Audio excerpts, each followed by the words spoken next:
So as I mentioned yesterday, Jesus' words about eating his flesh and drinking his blood, um, that was confusing, it was offensive, it was difficult for people to receive.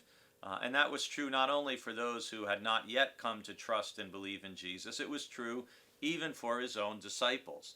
And so today in John chapter 6 and verses 60 to 65, we hear kind of their response in more of a small group setting with Jesus. Because it says, when many of his disciples heard it, they said, "This teaching is difficult. Who can accept it?"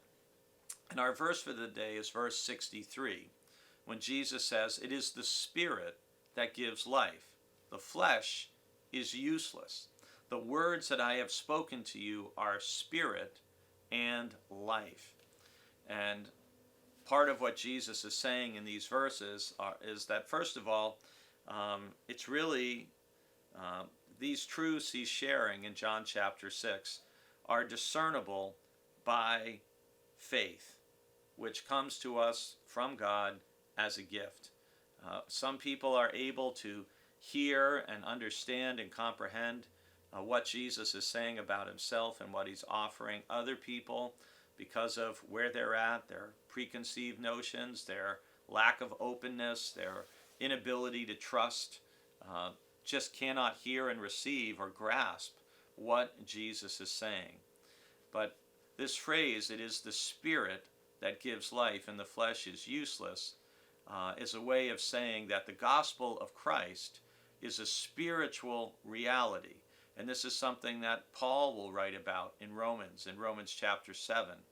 And so the gospel of Christ is a spiritual reality about spiritual reality.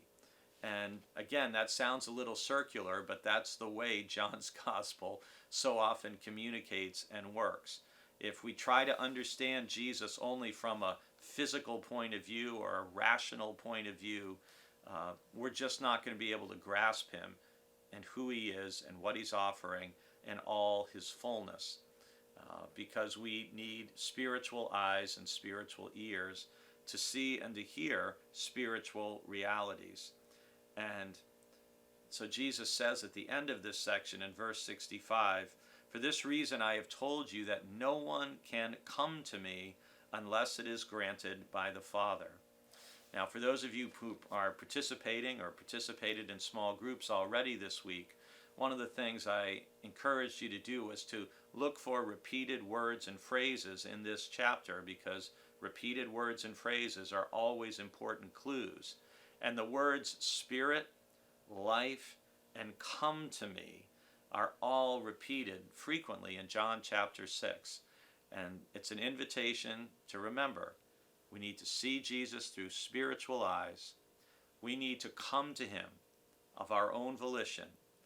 And we need to trust and believe he is who he says he is, and that he's teaching us about the realities of life in the Spirit.